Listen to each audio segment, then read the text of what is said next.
their ancestor ID.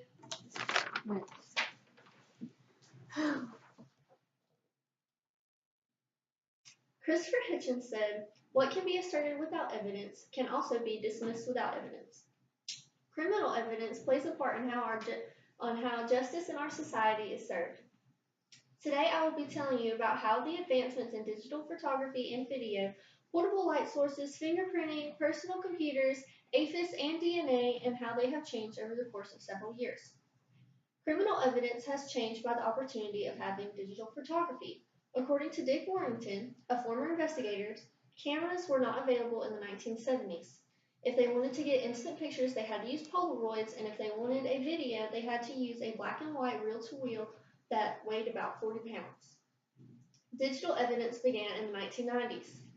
According to Carrie Morgan, the director of the National Center for Forensic Science, said by 1996 to 1997, teams established computer forensic units.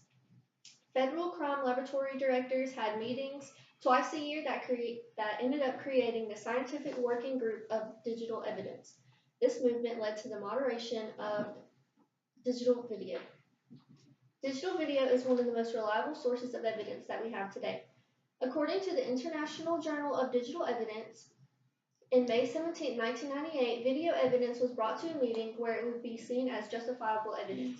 Many videos, such as video surveillance, would be able to be used in court. This made investigations and rulings easy and efficient. A survey taken discovered that 4 out of 5 people seen that videos could be used as a justifiable evidence in court. There are 4 rules that make digital video admissible. 1 is preservation, 2, authenticity, 3, policy, and 4, admissibility. Tom Martin, a retired senior investigator for the New York State Troops, said, "Always look for a camera no matter the crime. You never know where they will be." As technology continues to advance, portable light sources emerge into the system. Portable light sources are used to see bodily fluids and fibers that are not being able to seen by the naked eye. The first light sources were lasers, which were out in the 1980s. They were very expensive. They cost about $20,000 to $25,000.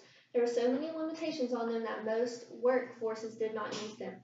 The first battery-operated portable light source came out in 1995. Today there are various different models, and workforces can get them for as little as $200.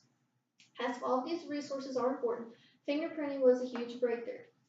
Fingerprints is how we establish personal identification. It is a foundation for every police agency. According to the Fingerprint Sourcebook, the first Latin print examiner was available for use in 1977. Hundreds and thousands of prints are added to this database daily. Fingerprints are entered into a database that is worldwide. These databases allow prints to be matched from previous crimes or arrests. Although fingerprinting is important, personal computers made a huge breakthrough. Personal computers are one of the biggest changes in criminal evidence. Whenever computers were first used, they were mainframes, which means that they had no programs. If police wanted a program, they would have to get one written up for them. This means that all of their forms and reports had to be handwritten, and presentations of evidence had to be done manually. The advancements in computers were made so that fingerprinting advancements were also made. This allowed fingerprints to be entered into a database instead of them just being used on file. It made organizing easy and efficient. As computers advanced, AFIS broke out. I briefly spoke of AFIS while speaking of fingerprints. According to the encyclopedia, AFIS began in the 1960s. AFIS is a database that matches prints. This database is worldwide. AFIS is not ink, and they use a glass plate, and you roll your fingers and palms over a live scan terminal. This scans all of the prints into the database. As this advancement was huge, DNA will be the most critical modernization for criminal evidence. DNA was discovered by 2 different individual molecular biology experiments. According to the University of Leicester, DNA was first used in 1986.